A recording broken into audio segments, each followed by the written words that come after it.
अस्सलाम वालेकुम। मैं हूँ जाबिर भाई। जाबिर, मैं इस वक्त एक छोटे से ग्राउंड में मौजूद हूँ।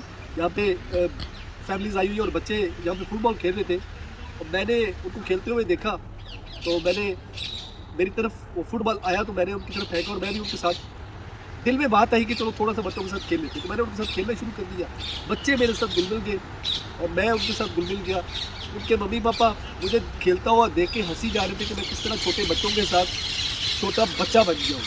और वो बच्चे भी मुझे अपनी ही तरह का एक छोटा सा बच्चा समझ रहे थे, जिस तरह मैं उनके साथ शरारतें कर रहा था, मैं खेल रहा था। तो मेरे दोस्त ने, जो मेरे साथ आया हुआ था, उसने काफ़ी सीरियस सा मुंह बना लिया और मुझे बाद में कहता है कि आप क्यों बच्चों के साथ घुल मिल गए थे यार, आप अच्छा नहीं लगता बच्चों के साथ खेलने। तो मैंने उसको बोला, भाई मेरे, मैं एज में तो बहुत बड़ा हूँ लेकिन दिल तो बच्चा है। दिल तो बच्चा है जी, दिल तो बच्चा है जी।